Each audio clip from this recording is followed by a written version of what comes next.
Alright! Good morning Pilipinas and good morning world! At sa ating mga kababayang OFW at mga kababayan natin na nandyan sa Pilipinas na walang sawang sumuporta dito sa ating munting programa, thank you so much at saka mabuhay po tayong lahat hanggat gusto natin.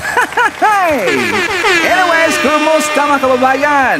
Well, tuloy-tuloy lang tayo sa ating balita dito ng mga tamang balita at sagutin ang maling information na ipapakalat ng mga fake news peddlers ng mga anti-Marcos, lalong-lalo na doon galing po sa mga fentanyl na mga vlogger bagabayan. Yes, dapat sila sasagutin. Bakit? Kasi bagayaan natin sila na lagi pong naninira araw-araw kay PBBM at sa Marcos sa may session sa Katagala bagabayan. Ang kanilang mga paninira ay magtotoo yan sa mata ng ibang tao. So dapat sila sasagutin kasi ang bagong Pilipinas, bawal po ang mga sinungaling. At syempre, kasama niyo pa rin si Sir Ivan, ang pinakabulol na vlogger sa balat ng YouTube, pagbibigay sa inyo ng mga totoo at mga preskong balita na kinukuha natin sa kapitbahay na social media. So magandang buhay sa ating lahat mga bayan and a happy Wednesday sa ating lahat.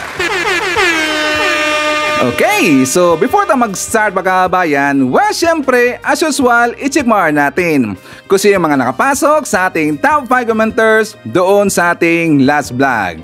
At nandito sa listahan, ang nanguna po, si Ma'am Shane Sibal. Meron siyang 83 na mga comments. Nandiyan po si Conrado Amogawen. Meron siyang 66 na mga comments, Enge Mentisa. Meron siyang 48 na mga comments, Lerma Sondita. Meron siyang 40 na mga comments, and Lori Mamawag. Meron siyang 38 lahat ng mga comments. Again, tagasamot po sa ating top 5 commenters. At syempre, pasalamatan rin po natin ang ating po mga channel members. Nandyan sila si Barbara Butler, Marie Cres, Katita Darl Vlog, Cosmo Defender, Susan Torres, Eva Punsalan, Edmond Casellejo, Lia Ann, Gold Digger, Samuel Mebrado, and Via Pibar. I-greet natin ng advance happy birthday si Aalia Erika O Desiderio, ang apo ni Sir Lionel Desiderio. Again, happy birthday. And also belated happy birthday kay Jolly Requesto. So mga kababayan ko, syempre i-greet po natin ang ating pong mga early birds, yung lagi pong naunguna sa pag-comment sa baba sa ating comment section. Nandyan sila si Lynn Gonzales, Joselisa Moises, Maria Cristina F. Manimbao, nandyan po si Army Lagaso, Sarah Brightman Vlog, G. Nag, Nonoy Floren Hills, Teresita Tumalawan, Mary Jane Tan, Luisa Yamamoto, Flaviana Abela from Vancouver, Canada, at saka nandyan rin po si Emmy Mapalay. Okay, so kumusta ang lahat mga kabayan? How are you today? Well, of course, I'm hoping po na sana magandang ating gising ngayong umaga at meron pa tayong very energetic po na aura katulad na po kay Sir Ivan.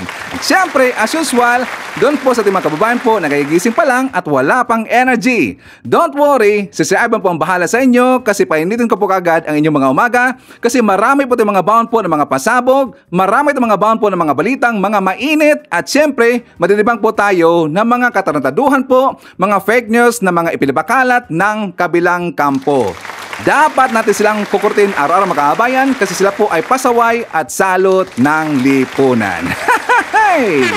So anyways, kumusta ang lahat mga kababayan, mga kababayan ko na mga anti-Marcos, yung mga taong na mga napaka-bitter at hanggang ngayon, lagi pa rin pong nananawagan na pababain na sa pwesto si PBBM. Kumusta nga pala kayo? Na-miss ka kagad ni Sir Ivan. Of course, I love you all. Yung ating basher o yung anti-Marcos. Pero syempre, i-welcome natin sila mga kababayan para po malaman nila, magkaroon sila ito ng informations na hindi naman nila nakukuha po doon sa kabilang kampo. Kasi sila po doon ay binulag mga kababayan. Ayaw kasi ibabalita doon, ayaw lang ibalita doon yung mga totoong nangyayari sa ating gobyerno at lalo-lalo na ang mga ginagawa po ng ating presidenteng si PBBM. So ayon lang mga kababayan, allergic sila sa mga balita na yan. Pero dito po sa ating programa, dito po sa channel po na si Ivan, lahat malalaman natin. Negative man yan or positive po na balita, ibabalita natin yung mga kababayan. Okay, so anyways, siya nga pala, sino ang nagulat sa post po ni Efelisa? Ano yun, Sir Ivan? Kasi nga nakita ko doon sa post po ni Felisa mga kababayan na talagang ang dami pong tumambling. Ang daming tumambling mga kababayan. Yung mga anti-Marcos tumambling eh. Sino bang mag-aakala na si FL Lisa Araneta Marcos mga kababayan at saka si Benny Marcos, ang anak po ni BBM, abay nag-join sila sa Philippine Coast Guard mga kababayan, Philippine Coast Guard Auxiliary kahapon. Marami talagang nagulat na hindi natin naisip, hindi natin lubos maisip na gagawin pala yan ni Efelisa, nasasali siya doon sa Coast Guard mga kababayan. Well, sino po ang First Lady na nakagawa niyan? Kasi yung previous number station, yung First Lady po ni Digong, si Badoy. Hindi ba nagawa niyan? Bakit? NPA yun eh. NPA kasi yun eh, kaya hindi niya nagawa. First Lady para si Badoy. Baka kasi meron po mga bago dito at hindi nila nakita po yung balita natin kahapon mga kababayan na diba, ipinakita ko doon si Badoy at saka ito pong si Digong na nagsayaw sila, party po doon sa Malacanang. Na pilit lang itinatago po ang video na yon. Buti lang may nagpakala mga kababayan at yung nagpakala na nun, siya po ay dating DDS. So nalaman natin na yung mga ipinagsisigaw nila noon at saka yung lagi po mga tirada nila kay BBM at saka sa Marcos Administration na ginawa lang daw party avenue ang Malacanang. Puro daw party mga kababayan. Naging party world na ang Malacanang dahil daw kay BBM at saka kay FL Lisa. Pero nakita natin, ginagawa rin pong club. Ginawang club mga kababayan ang Malacanang. Na grupo po ni Digong at syempre include po ni Digong. Sinekrito pa. Pero alam mo natin, wala pong sikretong hindi po malalaman mga kababayan. Talagang uusok po. Kapag merong apoy, uusok talaga yan, di ba? So buti na lang, yan po ipinakalat po ng isang DDS na bumaliktad na mga kababayan. So anyways mga kababayan ko, isa na po sa pag-uusapan, ito pong ipinakalat ng isang general na isang matandang huklobin mga kababayan, yung si General Pulburon, di ba nagpakalat siya na meron daw mga uniform personnel, meron daw mga generals na kung saan nag-walk out mga kababayan during ito sa command conference. Command conference na mga kababayan. Pero ngayon, nalaman natin yan kung saan siya kumuha po ng information. Doon po galing po kay Dio Macalma sa DZRH mga kababayan. Kilala ba natin si Sir Dio Macalma? Di ba si Sir Dio talagang legend na ho yan sa broadcasting sa radio mga kababayan. Siya rin po yung nilalapitan po ng mga politiko na kung sila po ay magpapa-interview mga kababayan. So yan si Dio Macalma, siya po yung nilalapitan po ng mga politiko mga kababayan. Si Dio, I think this is 2 days ago, if I'm not mistaken, meron kasi siyang nasabi na broadcast po mga kababayan na meron actually ginawa niyang blind item. Ito po yung blind item mga kababayan. Wala siyang binanggit dito na during ito sa command conference na nangyari. Kasi meron siguro nagsagutan mga kababayan, hindi siguro nagkaintindihan daw ayon sa kanya na isang mga generals, mga matataas po na mga ranking na mga high officials daw nandyan po sa AFP at saka pati rin po yung Navy mga kababayan, hindi nagkaintindihan. So nag-walk out mga kababayan, nag-walk out. Ngayon, ito pong itong matandang hukloban mga kababayan, abay ginawan po ng storya, command conference daw nangyari. Hindi niya inisip mga kababayan na yung command conference naka-live broadcast naman ho yan. Diba? Naka-live broadcast ho yan mga kababayan. Every time po makaroon po yung AFP ng command conference or either yung Navy mga kababayan, meron talaga yung video sa harapan. Kundi live broadcast mga kababayan. Kung ano man ang mangyayari during sa kanilang meeting, sa conference, makikita ho natin yan. Unless kung meron pong closed meeting mga kababayan, closed door meeting. Kasi kapag closed door meeting, siyempre confidential yan eh. So hindi po dapat yan malabas po sa public mga kababayan. Kapag closed door meeting, sila ho yan, mga generals po nag-uusap, included po ang Chief of Commander-in-Chief na si PBM, ating presidente. Ipakita ko muna sa inyo, ito pong vlog po ni General Pulburon mga kababayan at mamaya maipapakita ko ako sa inyo na ebidensya na asan pa doon.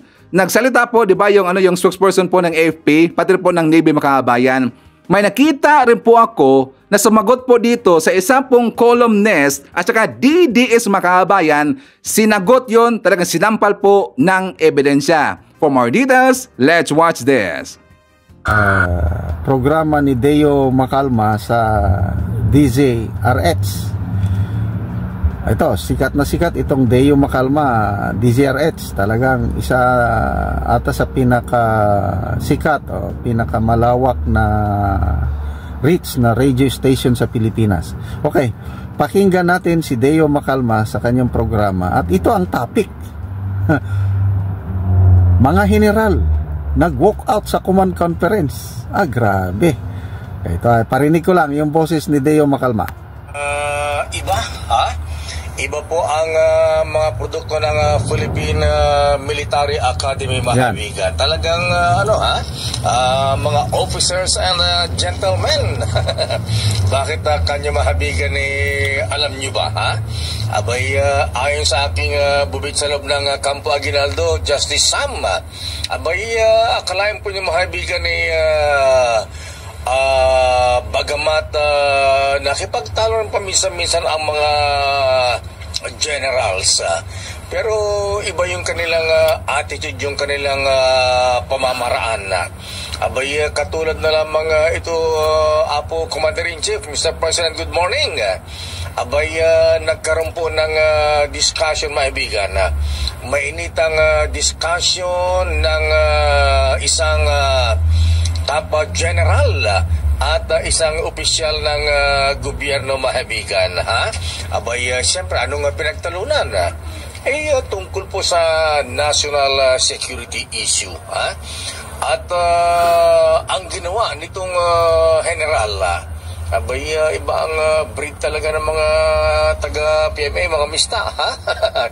Ang ginawa ni general, di siyempre, bossing na yung kadiskusyonan niya, ha? Ang ginawa ni General po, mahabigan talagang tumayo, ayan, pay in attention, at sinaluduhan. Sinaluduhan po, mahabigan yung government official. Dahil anyang lumala pa yung discussion, tumayo si General at sumaludo. At ang sabi doon sa government official, permission to leave, sir. Ayan, sumaludo. Pagkatapos lumabas, nag-walk out na doon sa conference hall. Ganon po ang ginawa. Pero alam nyo, reaction, mahabigan, abay nung sumaludo at nag-ask ng permission to leave itong si General, abay yung mga kasamang general doon sa kwarto, sumunod din, lumabas din. I'm sure mga 3-star general ito, ha, natapang. Diskusyon tungkol sa national security, hindi sila nagkakaintindihan. Nako, believe talaga ako dito sa ito yung ito yung hindi nababayarang ito yung tunay na PMAyer, courage, loyalty, integrity. Itong general na ito handang ma-relieve.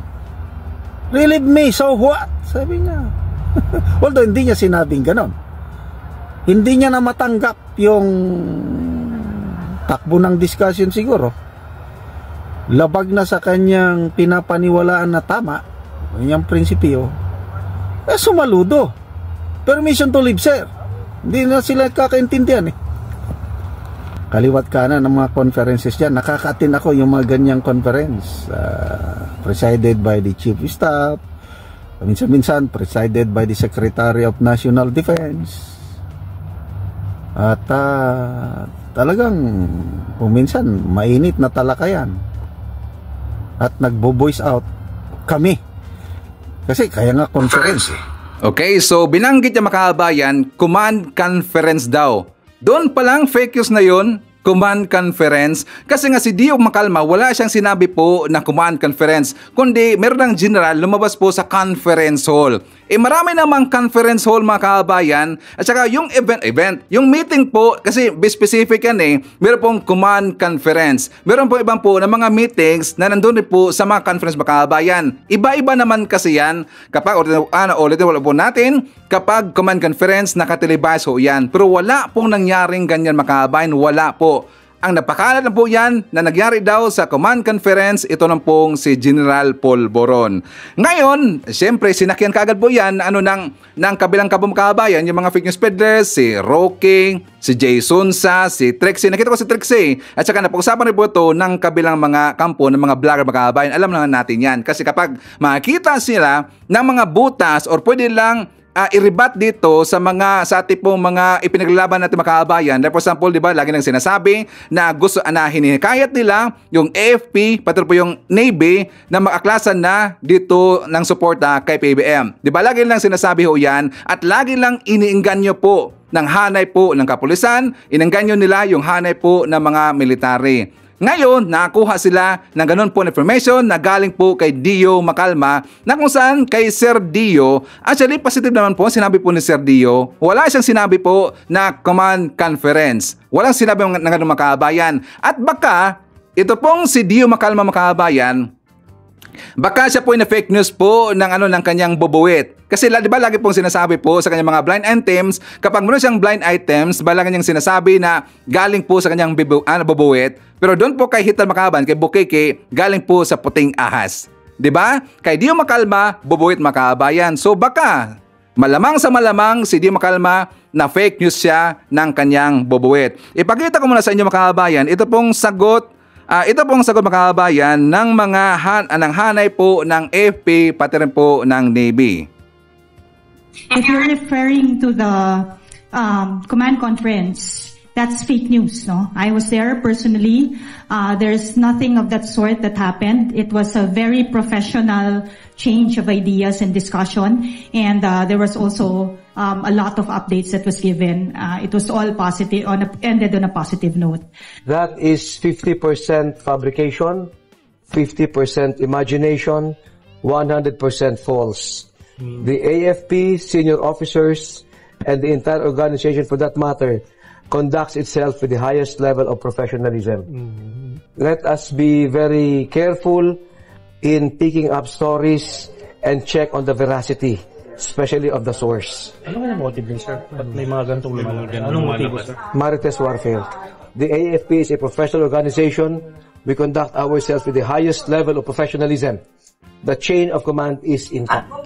Ang membro kasi ng Marites Warfare makabayan, yung mga anti-Marcos, yung mga maka-DDS, membro po ng Marites Warfare.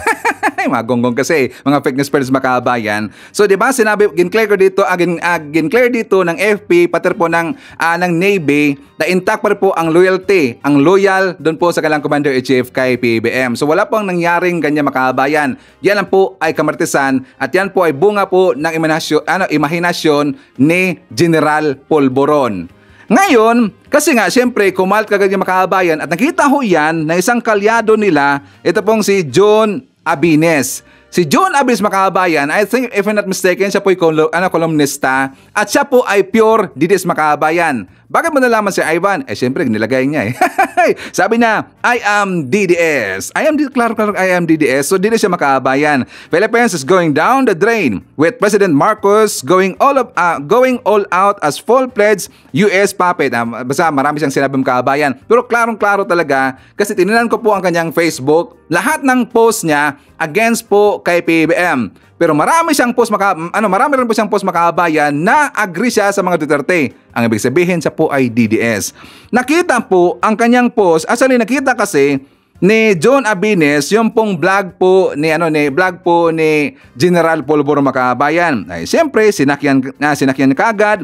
So ito pong kanyang post, dito siya nakabase na kung saan sabi niya makabayan, brave generals walk out. It's now out in the open. AFP generals walk out during the command conference in GHQ as a sign of disagreement and protest against the top government officials last July 4, 2024. Command conference kagad makabayan, kinuha lang niya yung sinabi po ni General Polvoron. Tapos dahil po nabanggit ang July 4 makabayan, may nakita siya na isang post po galing sa AFP na nag-meeting po last July 4 command conference. So sabi po ni John Abines, may meeting din pala si BBM at Browner on July 4. A friend sent me this. I wonder how many meetings with generals happened that day. I wonder what meeting did the walkout happen. Ngayon, yung pong post po ni John Abines, kasi kilala naman yan si John Abines sa Facebook mga kabayan, ito po talagang napakarabid po na DDS. Talagang grabe yung tira niya. Kapag makita siya dito ng butas, talagang titiran niya mga kabayan at dadagdagan niya yan. Ganun po manira itong si John Abines. Buti na lang, nakita ho yan ng isang colonel makabayan. Legit na colonel. Si Colonel Mike Logico or Lohico makabayan. At syempre, nakita kagad po yung post yan ni John Abines, nireplyan niya. Sabi po ni Sir Mike Lohico, Colonel Mike Lohico, sabi niya, John Abines, there was only one command conference. Isa lang po. Sabi po ni John Abines, I see. No small meeting after that. Nagtanong si makabayan. Sabi po ni Colonel Mike Lohico, I was there at the command conference July 4, 2024. This did not happen. Ginklaro po na isang colonel ng AFP makabayan na wala pong nangyaring ganyan kasi siya po mismo nandun po sa meeting na yon. Walang ganong nangyari. So ito pong si John Abines makabayan napahiya. Sabi niya, your input is noted, sir. Can you PM me with details before I delete this article? Gusto niya magbigay po ng ibang information pa itong si Colonel Mike Lohico at saka tatanggalan niya daw ang kanyang article makabayan. Kasi nga, kolumnista to eh. Diba? Yan bang klase mga kolumnista? Yung mga magpapalaganap, lagi pong napapakalat po ng mga fake news makabayan. Tinatangkilik bang ganyang klase ng mga kolumnista? Na nakabase lang doon sa kamaritasan po ng isang didis ng balager, yung si General Polvoron. Butin lang, siya po'y sinapalpal po ng isang kernel. Nakita kasi ang pangit po ng kanyang makabayan, magkakos kasi yan ng kaguluhan, diba? Tas meron pong makabasa sa kanilang mga statement, meron pong makabasa po sa blog, makita po sa blog po ni General Polvoron, may makabasa po sa article po ni John Abines. Yan ang isipin po ng mga taong hindi po mga mahilig magbasa po ng mga balita, hindi po manood po, ay po manood po kay Sir Ivan. Hindi po nanonood kay Sir Ivan. Paano lang hindi sila well-informed makabayan? Di magkakagulo. Baka isipin nila, tingnan nyo, nakagulo na ngayon sa AFP. O maklas na siguro ngayon ang mga generals dito po sa Commander-in-Chief ng CPBM. Dapat, suportahan natin to. Dapat magsigaw tayo ng BBM resign.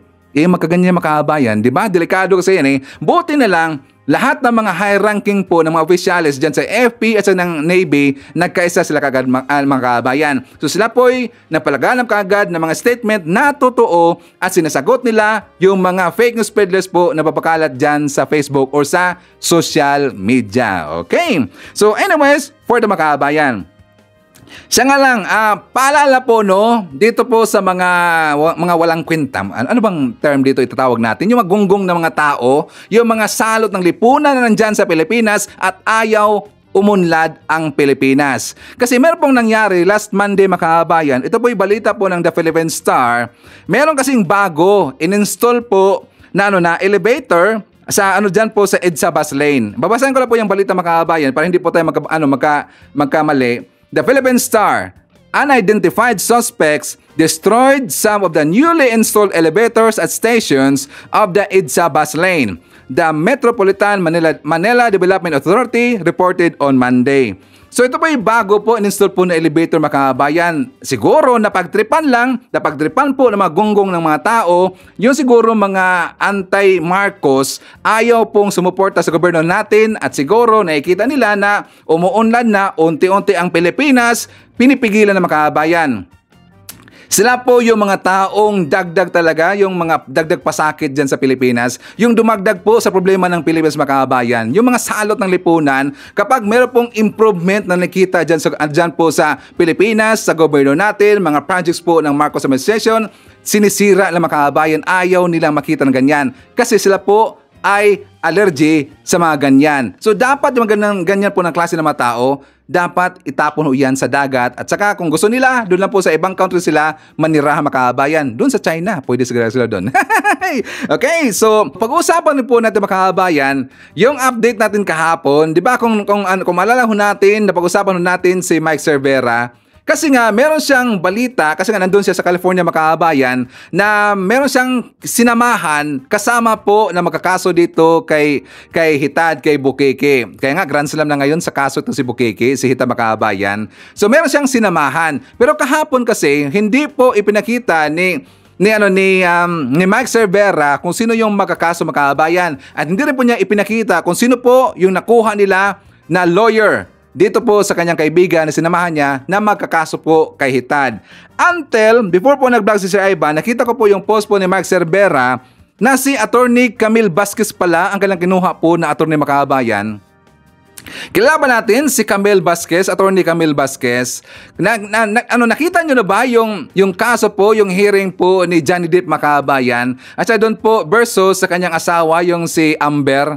Naalala ba natin yan? Di ba nanalo po sa kaso si Johnny Depp? Ang lawyer po, ang abogado po ni Johnny Depp makabayan, yun pa, siya po si Attorney Camille Vasquez. So siya po ang kinuha nila na attorney at ito po ang ma-file ng kaso doon po kay Hita makabayan. Nako po, hindi basta-basta yan si Camille Vasquez. Hindi ho yan basta-basta po na attorney makabayan. Sikat ho yan dyan sa US. At ito po, yung mga kalaban po sa legal team po ni Hita makabayan. Ako pa si Tad, maghanap na siya ngayon ng mga magaling po na mga attorney. Kasi ang mga kalaban po ng legal team po ni Hitad Makabayan, ito pong si Attorney Camille Vasquez. Sounds interesting and I'm very, very excited Makabayan. So ipakita ko muna sa inyo. Ito pong vlog po ni Mike Cervera kasi nag-update siya kanina Makabayan. For more details, let's watch this. So yun ang update. Nakapag-usap na kami kay Camille. Kay Camille Vasquez. Sikat na abogado pala dito yon. Dahil abogado pala yun ni Johnny Depp. Siya na rin yung nagpanalo doon. So ngayon, mukhang yun na nga yung magiging abogado ng kaibigan natin. Para nga sa isang tao na mahilig gumawa ng fake news, mukhang may pagkakalagyan mga boss. Ano bro? Si Derek, ito ang tuwa eh. Yung asawa ko, yung kaibigan ko rito. Mukhang may pagkakalagyan. Kaya lang binigyan kami ng instruction ng abogado na wag na munang magbabanggit kahit anong detalye patungkol sa ongoing na ginagawang pag-aaral sa mga kaso. 'Di ba? Pero sure ball ho mga kababayan na meron po talagang kaso na isasampa. So, alam nyo, pansin nyo naman siguro ako, medyo pigil, kasi nga may instruction eh. May instruction, ha? Ay sundo ko. So mga kababayan, hindi naman siguro kami mag-alala. Isipin nyo na lang kung hindi tayo seryoso sa mga bagay-bagay na gusto natin mangyari, hindi ko dahil may gusto tayong pasakitan. Kasi meron ho kaming rito tinitignan na anggulo na dapat talagang may mabigyan ng sample mga kababayan. Dahil masyado na silang garapal kung gumawa ng fake news. Kita nyo na naman ngayon, meron naman silang napakalat na fake news na meron daw mga kasundaluhan, mga matataas na ranggo sa ating sa mga alagad ng batas na nag-withdraw daw o nag-walk up. Mga ganun mga boss, di ba? Hindi na, mystery channel sa lahat Pinoy. Si Chris Ulo. Alam nyo mga kababayan, mga ilang araw lang naman natin titiisin to. Pero kapag bigyan na tayo ng go signal, ilalabas na namin yung maganda ng video na mapapanood ninyo na hindi ko na kailangan i-explain kasi na-explain na lahat doon. Paano nag-umpisa, paano nito, paano yung ganyan, paano yung ganon. So nandoon lahat yon. Nga may kasama akong direktor kaibigan natin. Siyempre kasama natin ito sa pakikipaglaban pagdating sa mga fake news na mga binibira netong mga makakaliwa na grupo. Tayo makakanan, sila makakaliwa. Diba? Oo, putik boss, pang eyewitness ang galaw. Siyempre, Maganda yung pagkadali nito, mga kababayan. Basta ayoko munang magbanggit ng pangalan ng salita, pero alam ko naman na alam niyo na yung tinutukoy ko kung ano yun di ba? Kung ano yung mga mangyayari. Pero ulitin ko, siguradong may mangyayari dahil si Derek, kinukuhanan ako ng video habang ginagawa ko to. Kasama to sa sa ating ipe-present sa mga tao yung report natin sa inyo, mga kababayan, para mas madaling unawain, mas madaling intindihin ng nakakarami. So na lang ito para ano tawag doon, bro? Docu.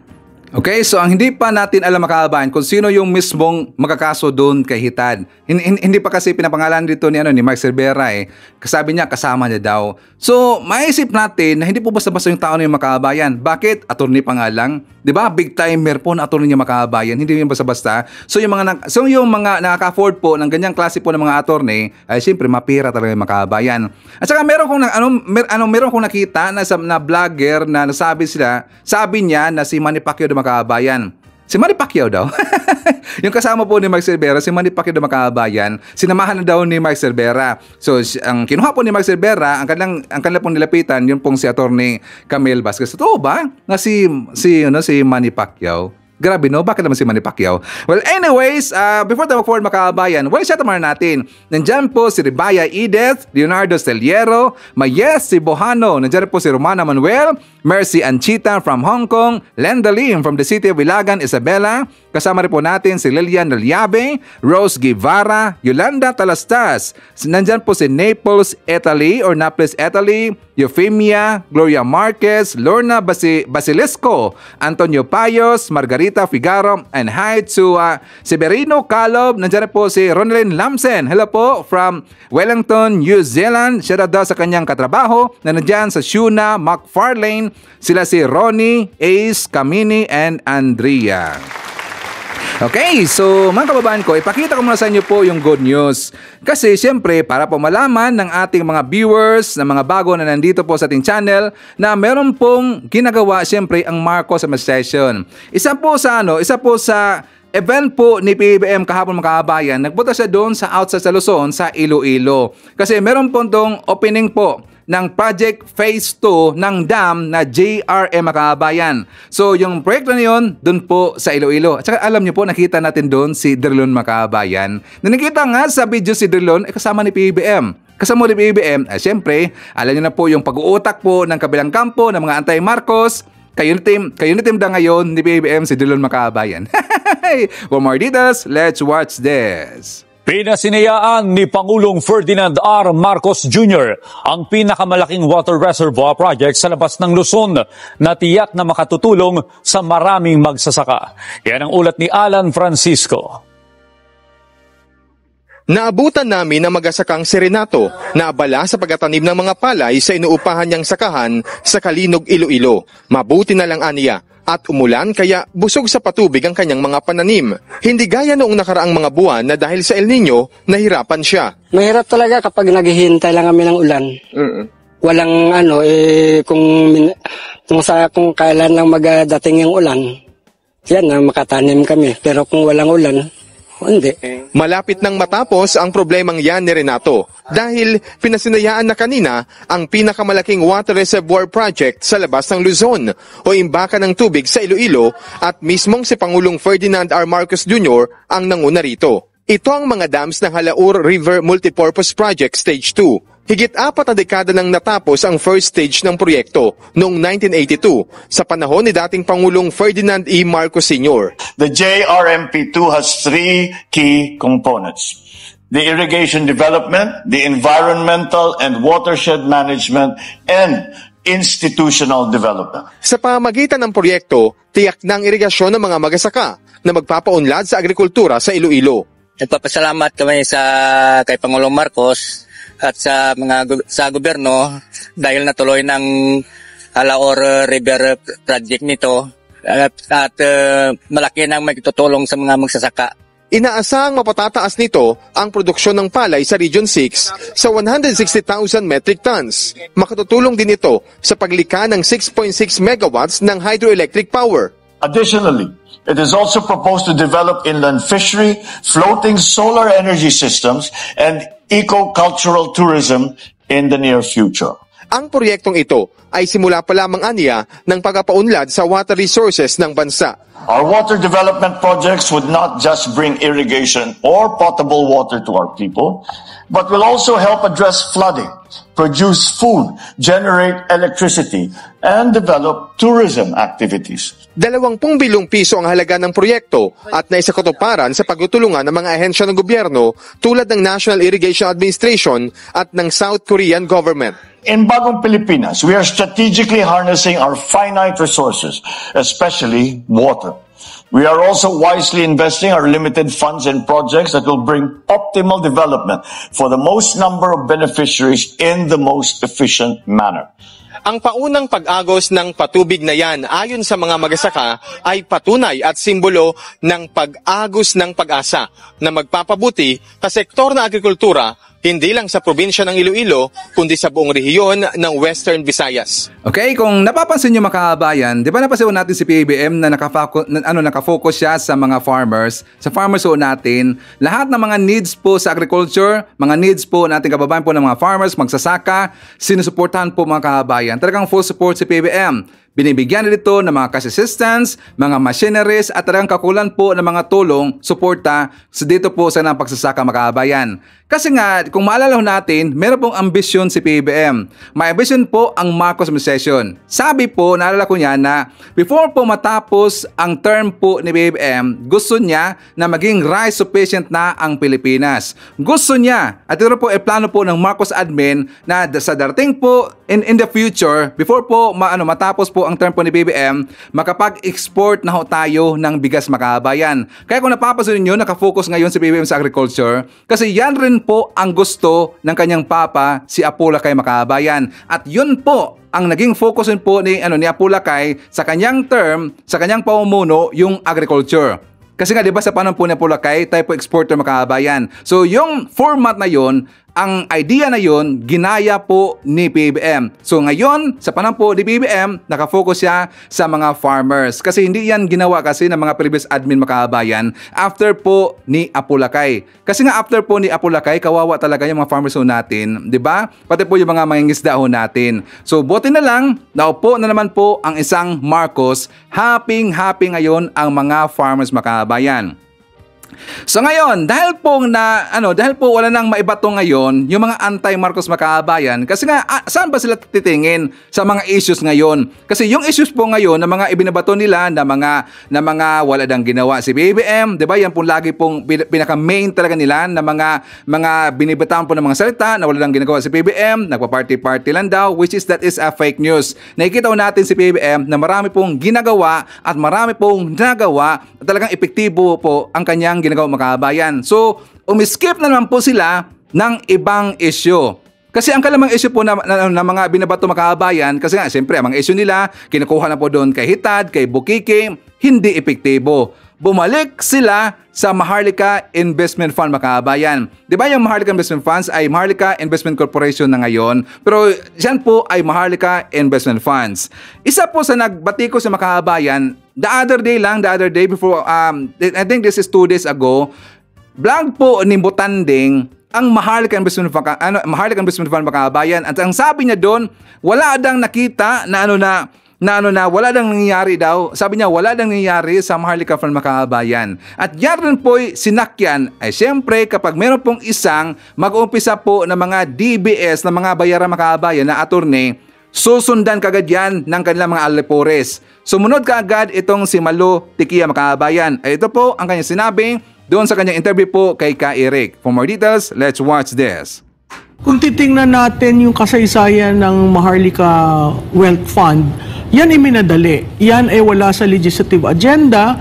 Yan ay hindi dumaan sa LEDAC. Bigla na lang naisip, magkaroon tayo ng sovereign wealth fund. Minadali lahat, pero at the end, wala kang nakikita ni isang proyektong funded by Maharlika Fund. Na na sustainable and tangible. Yung kanyang pagpunta ng asawa niya to boost up Maharlika Fund in the guise of working state visit representing the country ay walang report. Hindi rin klaro ano ang mga napag-usapan at napag-usunduan. Ma'am, do you agree sa kay Dr. Michael Bato na ito'y isang wala sa direksyon at hindi pinagplanuhan na uri ng isang tiwangwang na development attempt but rather walang balik sapagkat hindi naman binuo ito para sa isang pangmatagalan at tamang direksyon ng investment support that will bring recovery sa ating ekonomiya.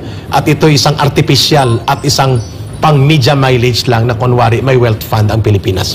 Si better, yung tatlong B, parang ang credit rating, triple B, maganda yun, no? So, hindi natin maintindihan, saan ba talaga pupunta? Kasi wala kang tulak kabigin na infra na sinimulan nitong administration na to. Yung dati, parang dribble, nandun pa rin, pero mahina ang pag-usad. Tapos, ang isa pang nakakataka, itong recent na working visit ni First Lady. Isa pa, sa hindi natin UAE. maintindihan. Supposedly, yun i-connected sa Maharlika. Sa Maharlika. So, kinumbinse daw ang prinsipe para mag-invest. Pero wala ka namang nakikita. Gonggong no, nagmamadali makahabayan. Ngayon, pati po si Efelisa, in-include po sa kanilang paninira makahabayan. 'Di ba nakita natin si Efelisa na pumunta doon sa UAE, sa Dubai, kasi nga nakausap niya si yung prince doon makahabayan. Kasi nga siyempre, si Efelisa, nahikayat po siya ng mga investors para po sa nuclear energy, para po sa Maharlika Funds, at pati po siyempre nahikayat siya ng mga investors na mag-invest sa Pilipinas. Gonggong, walang logic. Ganun lang ka-easy ang mga investment, ang mahikayat po ng investors makahabayan. Ganun ba ka-easy kapag isang salita lang, inengganyo po yung investors, mag-epekto yan kaagad? Di ba? Gonggong talaga eh. Hindi ba lang inisip makahabayan? Kaya no? Ganun talaga yung mga tao, mga bayaran. Hindi naman kaagad yan epekto. Kahit kayo makahabayan, dito po sa aking viewers po na negosyante, do you think sa isa lang salita po ni Sir Ivan na ingganyohin ko kayo kung meron kong negosyo, do you think mag-invest kayo kaagad? Di ba? Ibig ang gagawin ho ninyo, dapat mag-isip muna, pag-aralan niyo kung ano negosyo po ni Sir Ivan at kung ano ba, kung meron bang makuha pong ROI o ano ba maganda pa yung produkto po na hinawakan ni Sir Ivan. Ganon ho yan. At ano ba ang epekto nito kapag mag-invest ako in the future? Magkano ba ang makukuha ko? Ganon yon. Hindi ka agad na inengganyo ka, siyempre ni Efelisa, kasi siyempre ang Pilipinas, kailangan po ng investors. Do you think kaagad yan mag-invest po ang friends? 'Di ba? Pinag-isipan mo na 'yan, inistudihan nila makahabayan. Dito po sa Maharlika Investment Funds para po maintindihan nila. Nakita ko kasi yung interview po sa president po ng Maharlika Investment Corporation makahabayan, yung si Consing. Kilala natin si Consing. In-explain niya dito kasi nga napag-alaman ho natin na bago lang po nag-invest ang Maharlika Investment Funds. Nag-start lang po first quarter. Ibig sabihin, last March makahabayan. Last March po nag-start. Saan sila nag-invest? Dalawa po ang major makahabayan. Una, ang kuryente. Yes, sa kuryente po nag-invest ang MIF.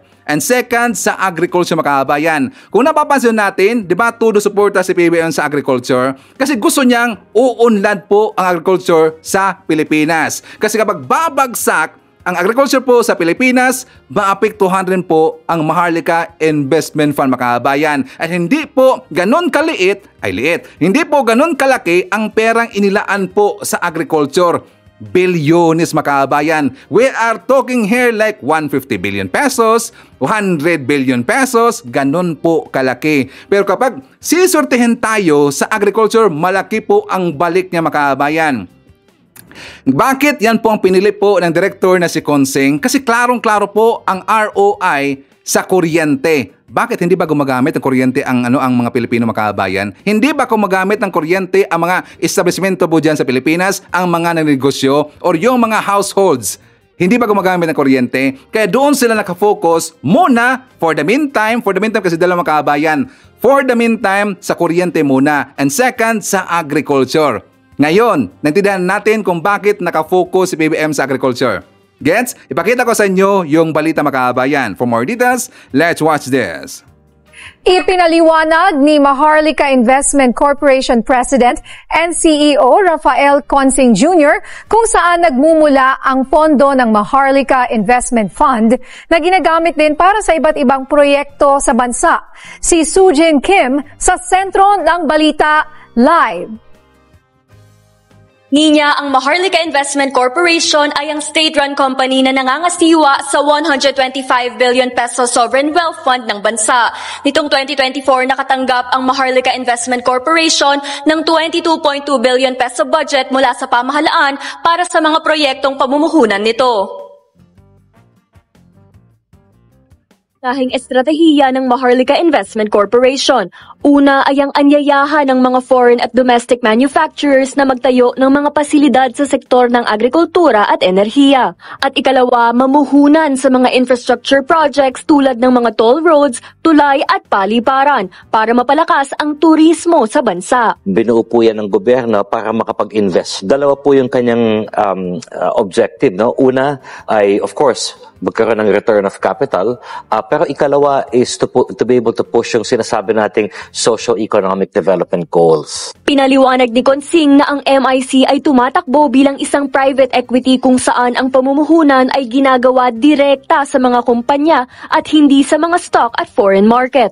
Tayo po, ang investment po ng MIC, ang tinatawag nilang more enabler at catalytic na kung saan pinapasok po natin yung mga industriya at sektor na hindi sa kayan pinapasukan ng mga private sector. Dati nang tinanong si Budget and Management Secretary Mina Pangandaman tungkol sa pinagmulan ng pondo para sa budget ng MIC. At sabi naman ni Secretary Mina, ang pera ay nagmumula mismo sa kinikita ng Maharlika Investment Corporation o ng kumpanya, katulad ng interest income at dividends. Ngayong unang quarter din ng taon, lumagda sa isang Memorandum of Understanding ang Maharlika Investment Corporation, Palawan Electric Cooperative at National Electrification Administration para mapailawan ang mga off-grid o rural area sa Palawan.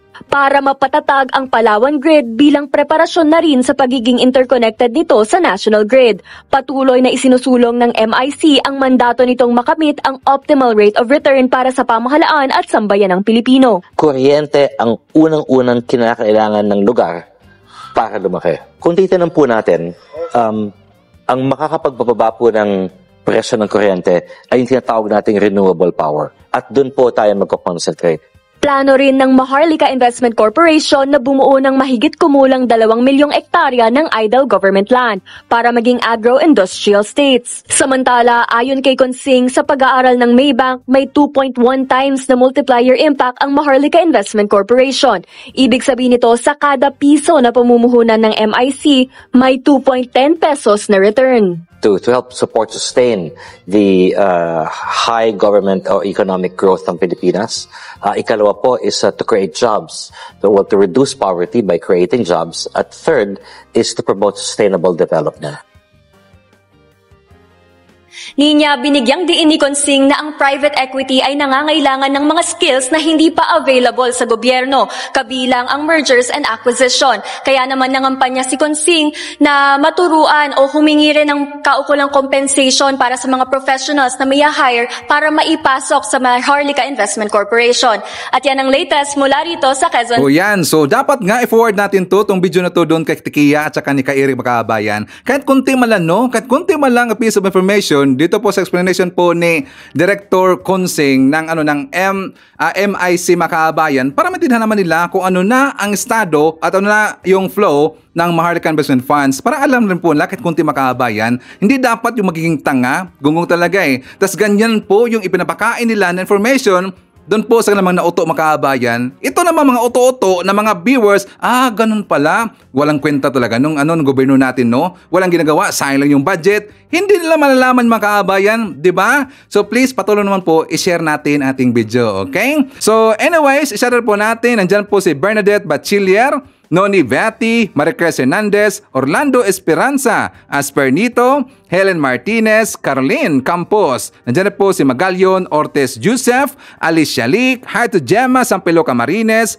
Isa po rin po natin si Junits Jax and hi to Othello Lim Diesto.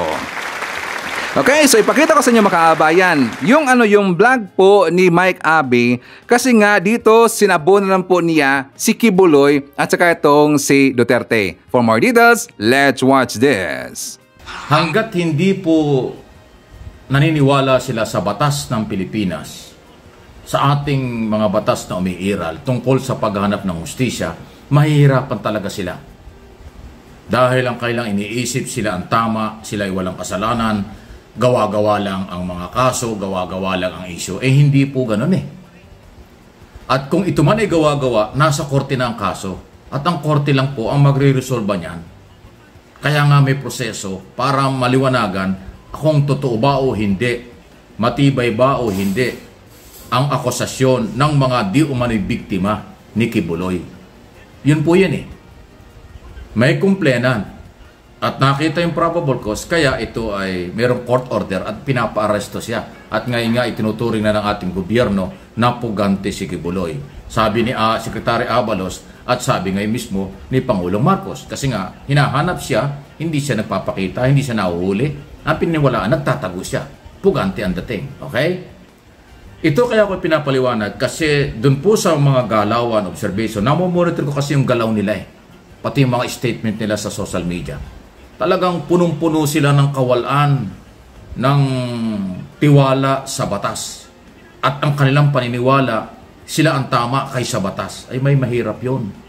Kasi dapat sumusunod sila sa batas. Kasi ang Philippine law at ang ating mga batas na ito, yan ay para sa lahat. Hindi yan para sa mai-influensya lang. At hindi ito pwedeng ibaliwala ng mga akusado, inaakusahan katulad ni Kibuloy.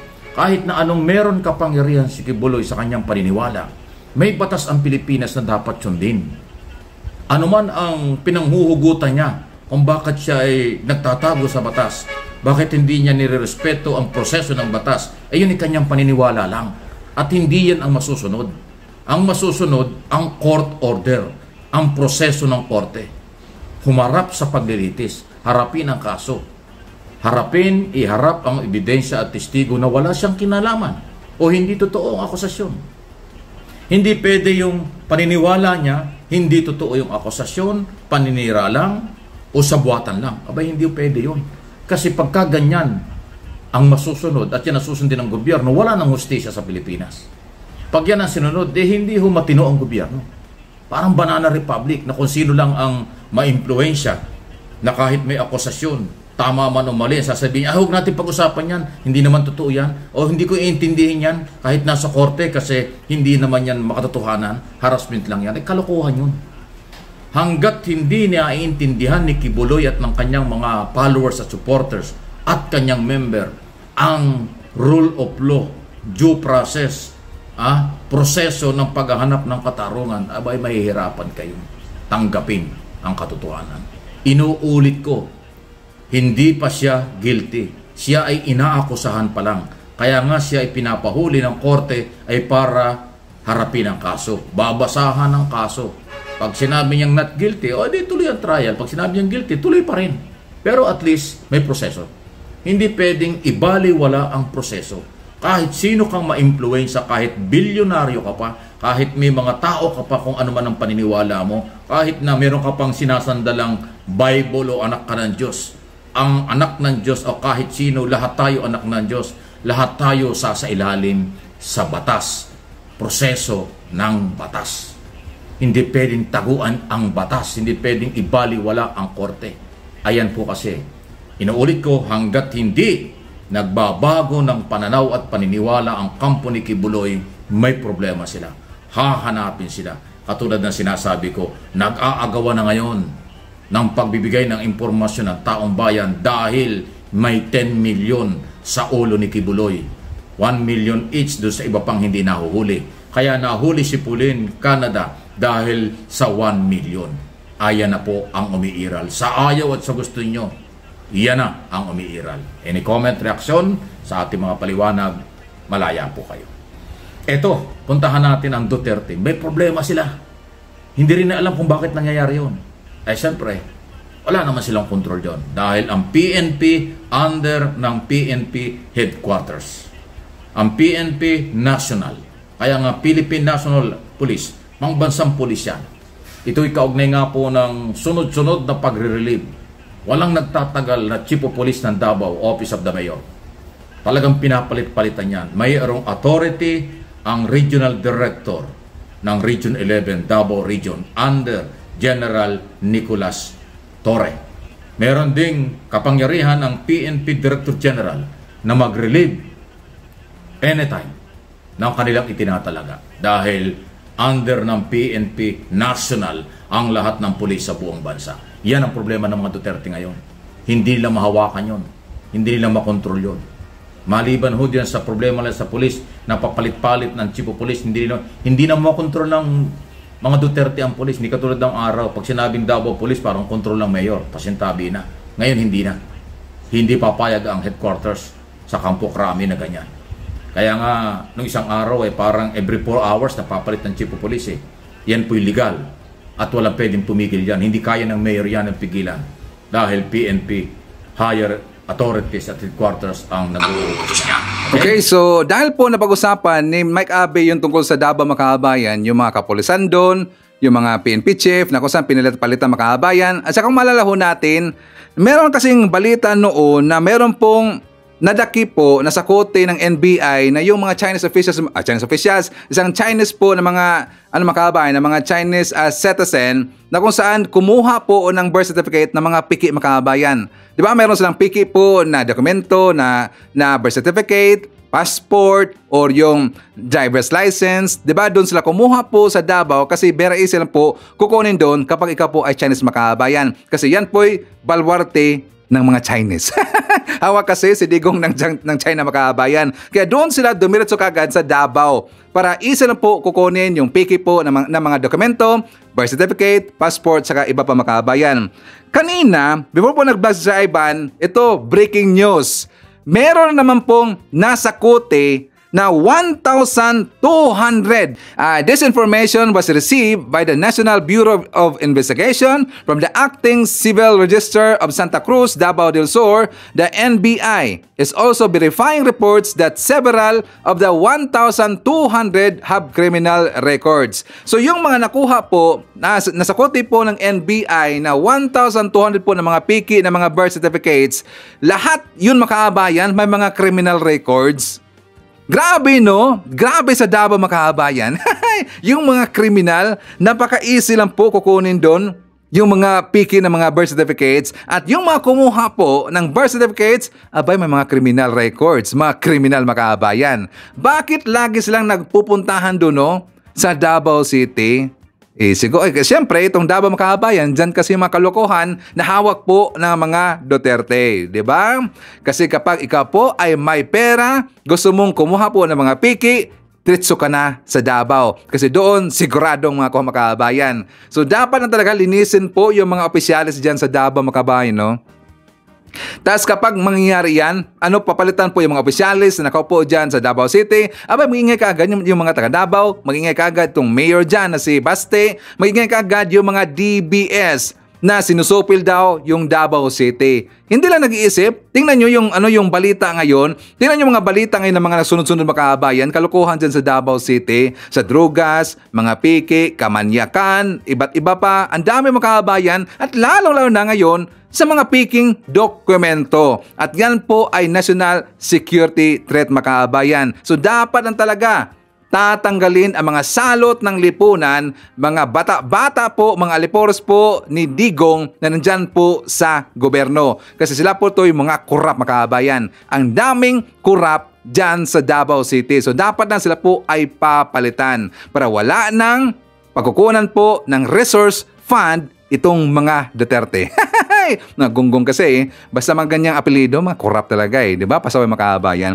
So anyways, i-shoutout po natin, nandyan po si Ruben Basinga Salindong, Rosalie Cartera, Beth Modisto, nandiyan po si Victor Robin, Mary Grace Secretaria, Bebby Garcia, hi to Biyahe ni AJTV from South Korea, hi to Evangeline Atienza na nandyan sa Dubai, shoutout daw sa pamilya ni Delia Tumambing na nandyan sa Caloocan. I-shoutout rin po natin si Mary Ann de Chavez from Doha, Qatar, Calixtro Jr. M. How from Cedar, Saudi Arabia.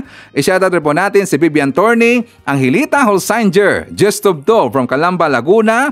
Kasama rin po natin si Evelyn Garcia, Jillian Quezon, at saka nandyan rin po si Jenny Nera at Alicia watching from Baguio City.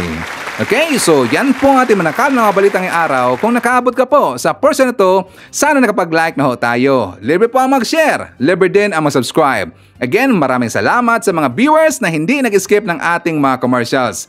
Thank you so much. At before natin tatapusin ating programa ngayong araw, sana sabayan nyo si Sir Ivan para sa ating live messaging prayer. Mahal na Panginoon, Ikaw ang aking lakas, aking pag-asa at aking kagalakan. Kailangan po kita sa lahat ng oras. Pakiusap, protektahan mo po ang aking pamilya, mga kaibigan at sino mang nagbabasa nito. Dalangin ko na ang kamay ng Diyos ay hindi titigil sa pagtulong sa atin sa mahihirap na sandali ng buhay. Naway alisin ng Diyos ang ating pasakit, mga alalahanin at problema at palitan ang mga ito ng kalusugan, kaligayahan at kapayapaan. Sa ngalan ng ating Panginoong Jesucristo, Amen. So maraming salamat mga kababayan, and I hope to see you again on my next video.